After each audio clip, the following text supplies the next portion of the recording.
Hello, welcome to episode 3 of the Feisty Tri podcast series. We are calling it We're Back, Bitches. Okay, yeah, right on. And as you can see, we have Julie Moss here with me as a co-host today. Unfortunately, Kelly O'Mara is not with us this morning. We will miss her, but we have the lovely Julie, so welcome. Thank you so much, Sara. It's a pleasure to be here with you and your amazing audience of feisty women out there. It's a pleasure to have you here. And for those who don't know, just a tiny bit of context, in 1982, this is the woman who put Ironman on the map. But you were a college student, right? I was a college student. I saw the Ironman on ABC Wide World of Sports. It looked really intriguing. Hawaii, I'm totally candid, hot guys in Speedos, and just the idea that it was this ridiculously long race that didn't click. It clicked that it was in Hawaii. I could use it for my school project in kinesiology, and my mom would pay for a trip to Hawaii. Well, while other people do like research and stuff for their school projects, you thought, I'll just research myself and do a really long race. Well, Sara, funny you should say that. There was no research. In 1981 is when I started researching this. There was one article I could find in the library, and it was from 1978 Sports Illustrated. There was no research. We were truly figuring this sport out as we went. And by 1982, you could just send your check in and get accepted into the race. So that part was easy. And then the training then became about a school project, and not being a swimmer, biker, or runner. It was like, I'll get to it. I'll get to it. And then all of a sudden, I hadn't done much training, and I had to turn in a progress report. So I immediately entered a marathon, having never run over 8 miles. As you do. I wanted to run 3:30. I thought, that's a nice round number. I can keep track of that. And I blew up, of course, at mile 20 and ran 3:38. So there was some naturalness in there, I would say. But getting here 3 weeks before the race was the bulk of my training, because it was I didn't have anyone to ride with. I didn't have anybody to really run with. Right. And swimming in a pool was really awful. Back and forth, back and forth, back and forth. So coming here and getting in the water and riding out onto the highway. I mean, every day I did all my training in the 2 weeks really leading up to, taper week. Wow. So, and of course, nutrition wouldn't have been the same either, right? So you wouldn't have had the same advantages of knowing what to eat, how much to eat, salt intake. I don't even think they figured that out in marathonings. No. Right. No, I mean, we knew caffeine, right? Okay. Coke. Just by trial and error. And somehow the science was, we'll defizz the Coke, when actually some of those bubbles are kind of what helps settle your stomach. But defizz Coke was the standard. No, we had oranges, slices. We had apples. I mean, it's like bananas. a kid's soccer game. Just here's some orange slices. It was mom's snack day out there on the Queen K. And so, it was really, it was the caveman era. And so long story short, I mean, nutrition and probably a factor here. You collabed, you were leading the race. Yeah, that's the crazy part, me leading the race. Now, we talk about numbers. We had about 360 folks in the race that year. 10% of us were women. So of this 36 or so women, I ended up leading. And with coming here with the idea of just finishing it and not having a clue, to then be leading the race and get to about mile 20, and everything's falling apart. And then this idea of winning something and being televised, winning something. There was a sea change in me that continues. It started that day of knowing worthiness, of knowing you belong, that you deserve this. And that will make your body do things it doesn't want to do. So in the last quarter mile, falling 4 times and getting up and finally crawling, it was all about this new perception of myself that was unveiled to me out there in those lava fields. Right. And wow. And you've been coming here many years since. How many times have you been here now? I don't really keep count. There were a couple stretches. I used to say I'm only coming here if I'm working or I'm racing. Okay. So I would say out of the last, 43 years or so, I've been here about 30 times. Okay. That's a lot. That's a lot. Yeah. What's it like to be back on the island this year? Oh, obviously with an all women's race, it's very special. I mean, you couldn't keep me away. I mean, I was calling and begging, take me on the team because I can't miss this. And it's really special between the women's energy, the supportive nature of having all the women together. It is not to be missed. And I think for the few men that have come here, I mean, obviously the men coming to support their racers, but those who just came to experience Ironman, they're seeing a very unique representation of what it's like to have a community of athletes supporting each other and wanting to bring out the best in each other. Right. It's what we interviewed Diana Birch yesterday. And one of the things she said was the women, I think it was something like they tread more lightly, And I felt like that was well said. I think women in general are really good at reading the room and looking out for one another. And I think that translates to racing as well. So not treading on each other, treading lightly and not on each other. Yes, 100%. So what does your week look like when you're here? Do you have media engagements beyond the amazing feisty? Well, it's all downhill from here, let me tell you. I'm really here as a representative of Ironman Corporate and the Ironman Foundation. I'm on the board of the Ironman Foundation. Okay. So we have 30 ladies here who have raised the funds to come here and race. And those funds will go back into the communities that we race in and into programs for swim safety and running and biking for kids to grow the sport. But I really love just sitting on panels, just kind of being an all-round ambassador for a lifestyle and a sport that I love. Amazing. Okay, Julie, what is your favorite part of being here? My favorite part of being here, it's funny. My favorite part of being here is not racing because I can soak up all of the ambiance. I can soak up the cultural side. I can soak up all be such a support system for whoever I meet on the street. I will tell you anything I can to help you. So that's my favorite thing about being here this year. My favorite thing about being here racing is probably Sunday when it's over. Right. I mean, it's such a mixed bag, right? It's the anxiety and that preparation. I would like one more chance to race here. And I want to take everything that I've known about not racing and put it together in kind of this seamless experience where I'm appreciating, I'm present, I'm soaking it in, but I'm also holding my energy in for race day. Yeah. Do you have any ambition to one day be the oldest person racing here? Oh, no. That would No, I like benchmarks. The 50th anniversary of Kona is in 2028. I was here for number 5. I like that symmetry of 5-0. And the fact that if my body holds up, that I can come here and really celebrate a lifestyle, just a livelihood, a lifestyle, a community that I have been a part of for 45 years. It seems worth celebrating. Absolutely. And the only way I feel like I can truly sort of, bring that inside is by being out there racing. On race day. What are your favorite things what are the things that have changed over the years? What are the most notable things? As you walk around Kona, what are the things that, this wasn't here however many 40 years ago. Well, let me say that what I'm feeling feels very familiar to the early days of triathlon is the vibe here with the all women. Oh, interesting. Yeah, we didn't have as many, but it was that we felt like we were sort of these aliens, who had finally landed and found each other. And so, yes, now it's a triathlon is very mainstream and there's triathlon communities everywhere. But coming here, now you're part of this Kona community, this tribe, this Ohana. And that feels very similar to the early days when we were so few and here we were. Now it is a select few who are here, but we're creating this ripple effect, creating this fabric of a community that is spreading out globally. And it starts right here. This is Mecca. We're here. These ladies have an opportunity to take what they soaked in home and spread it out as being a pillar of, just an inspiration and to young women in their community. So that to me, that feels very similar. I had that role coming here and then bringing triathlon back home. And so what's very different is I think the professional side is very different. Right. It has evolved so much. Like even in the depth of the field with the women. Yes. And what goes along with that is probably the corporate sponsorship side and social media. This is something that we didn't exist when we were here racing initially.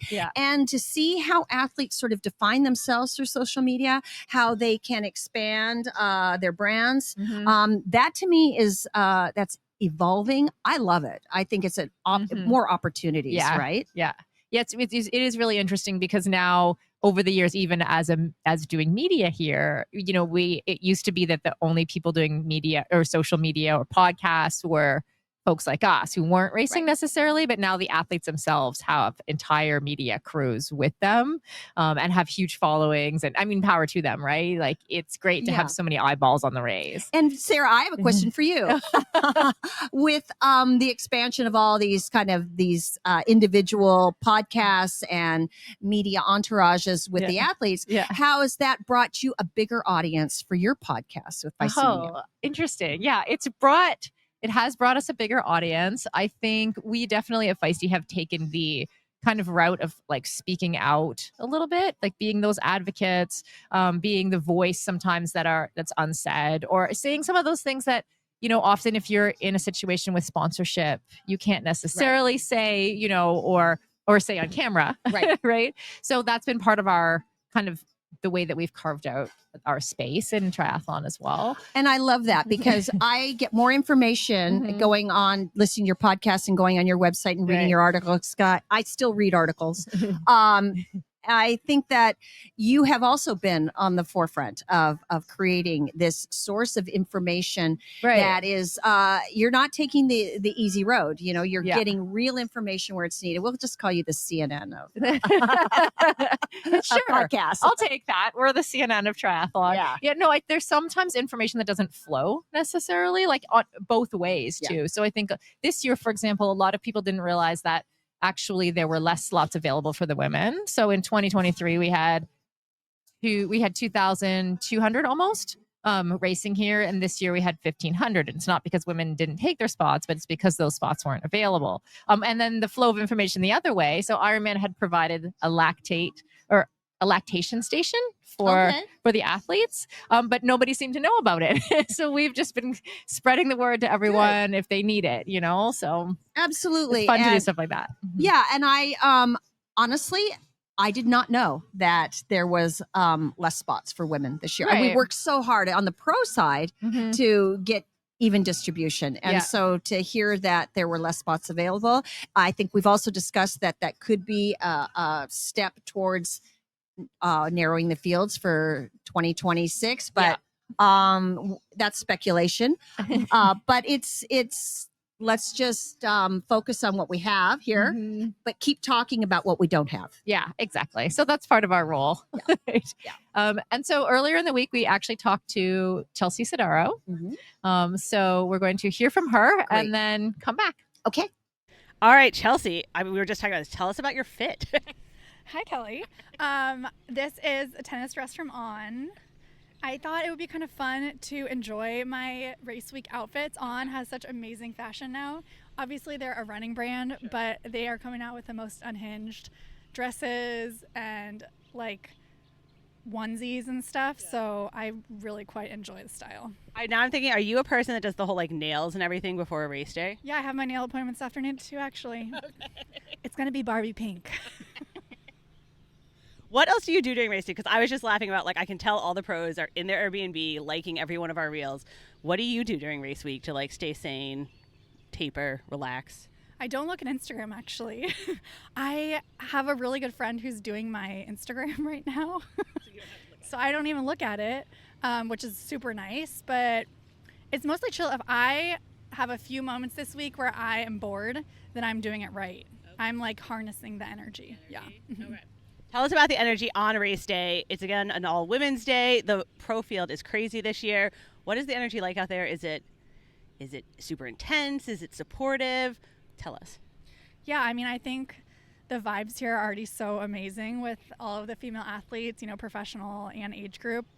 It's just such a joyful, supportive environment, I think. So loving this last year of an all-women's World Championships. And then, of course, it's just a battle on race day. This is going to sound weird, but do you feel like you're a favorite going in this year or an underdog? I definitely think I'm an underdog. Yeah. Even though you're a world champion? Yeah. I think I'm an underdog every year. Like, I will forever be an underdog regardless of what I do. Okay. Yeah. All right.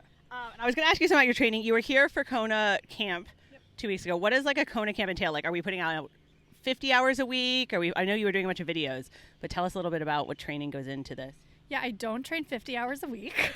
I trained a good amount. You know, it's been a really rocky year for me with sickness and injury. So I've just been trying to stay consistent and do the best I can day by day. I had a great group of dudes supporting me out here, and we had a lot of fun and enjoyed the island, and now we're back.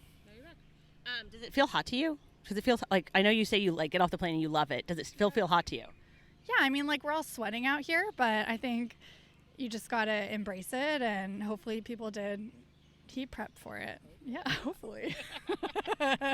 I was going to ask you about your training specifically with the Wahoo treadmill because we've been talking about it. How much do you use that in the winter? How do you use that to train? Yeah, I use the kicker run quite a bit. I live in Colorado, so we do get snow and ice, and I spend a fair amount of time on it in the winter. I've also had a ton of a bunch of setbacks this year. I tore my calf, and I used the kicker run quite a bit in my return to run program. I put a lever on there for a while, but the kicker run is great because it syncs really easily with Zwift or a training platform, so you can see your pace and your distance, and I just find it to be like a really easy way to get the miles in. I like to do interval workouts on there quite a bit. It's like not super flat where I live, so if I want to do some fast running, I use it for that. But it's been a great tool. Some people say like they hate the treadmills, but now they like that one, or they're super hard. Are you a treadmill person or not a treadmill person? I do enjoy the treadmill. I enjoy the treadmill more for harder workouts than I do for easy running. For easy running, I want to be like outside of my head in the clouds having a conversation with somebody. But for hard sessions, I do enjoy it because it's a really controlled environment and you can get exactly what you need done on it. And I'm curious because obviously you come from a running background. Do you still think of yourself as a runner, or do you think of yourself as a triathlete now? That's a really good question because now I'm like 8 or 9 years into this triathlon thing somehow. Who would have thought?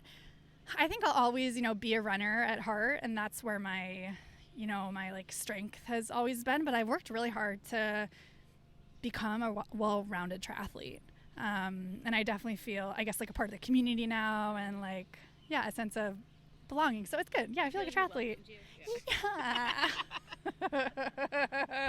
Okay, I'm going to ask you anyway. Do you think about strategy, like what the strategy is going to play out on race day? Have you thought about how it's going to play out, or are you just going to, do you have a plan in your head, or is it a secret?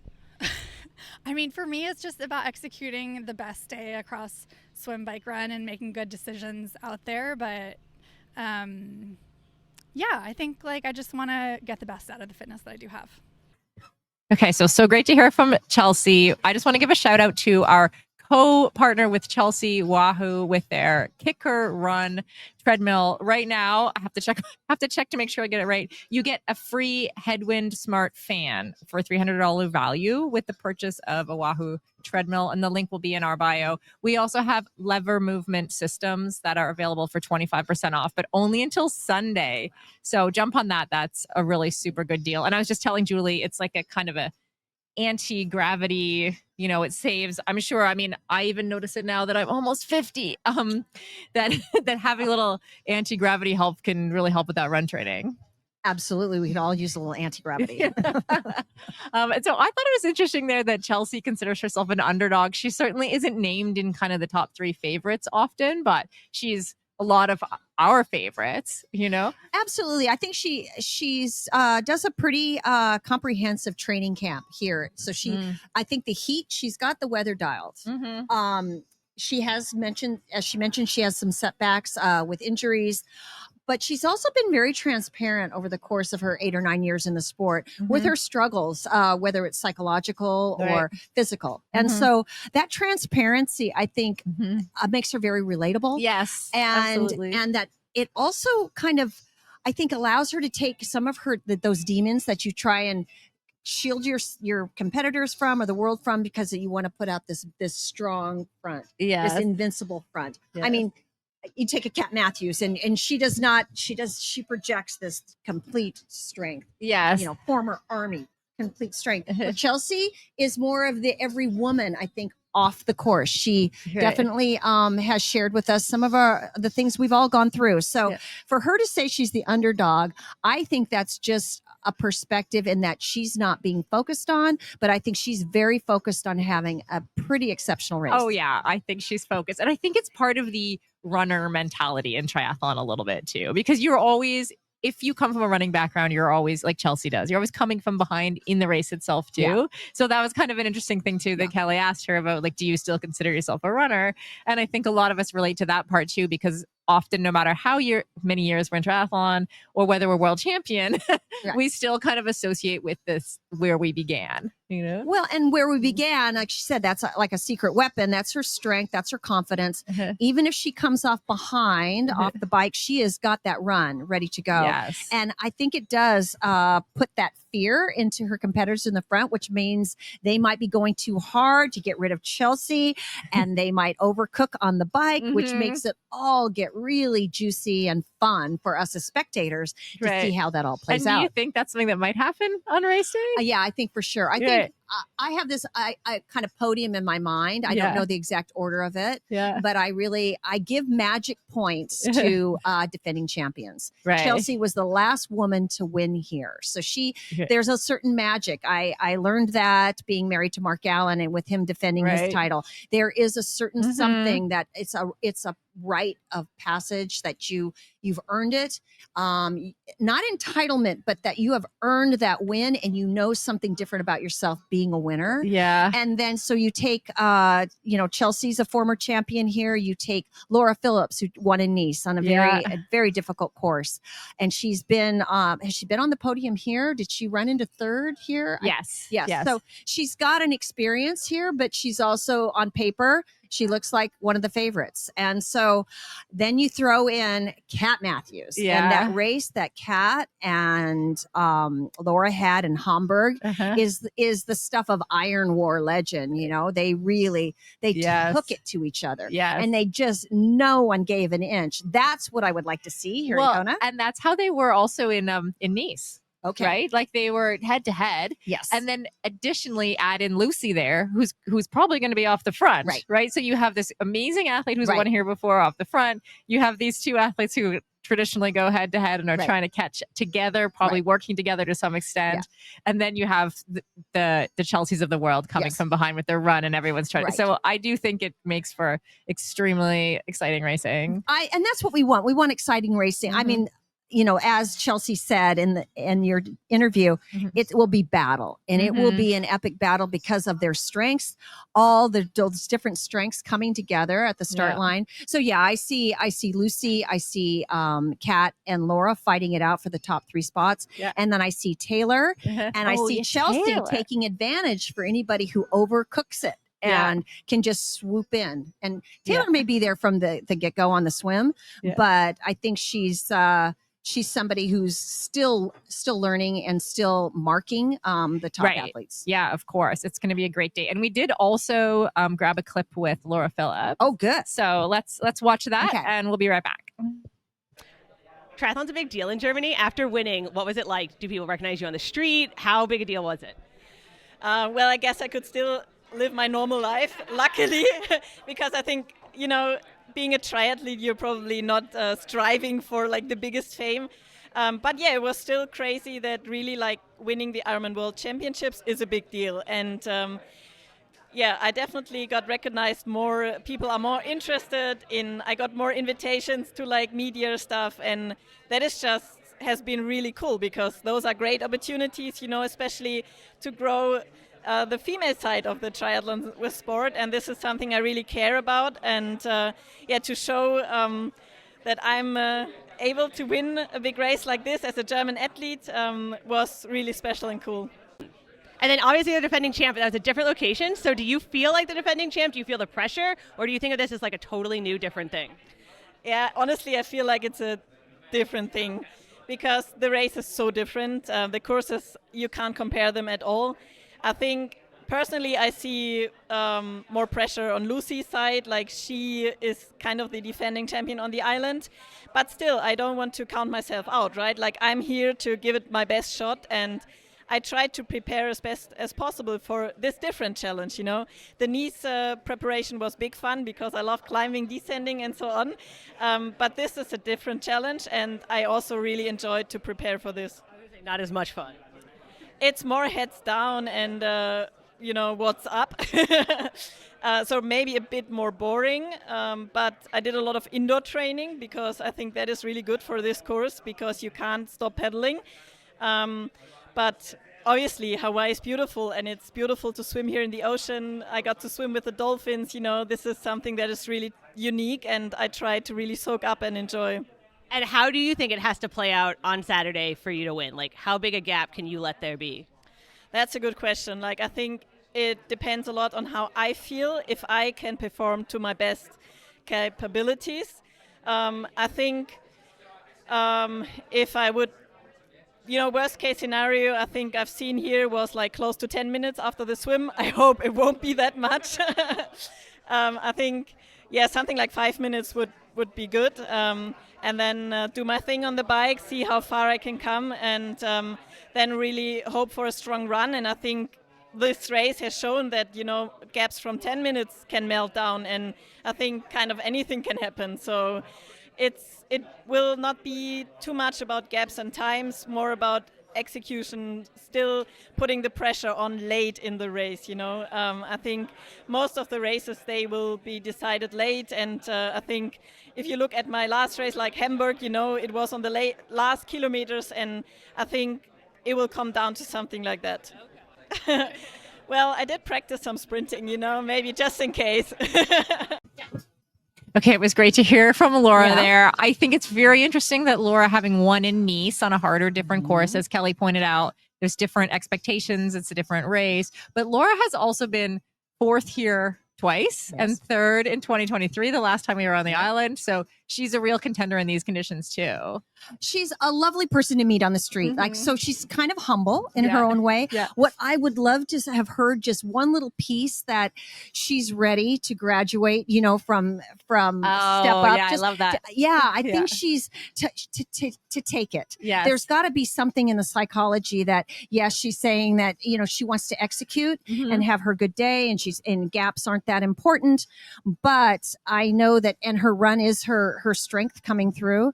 So I would have loved her to just say something that, I've been fourth, I've been third, I'm a world champion, I'm ready. I'm sure she's thinking I know she is, but there's something about, I wanted to hear it. Yeah.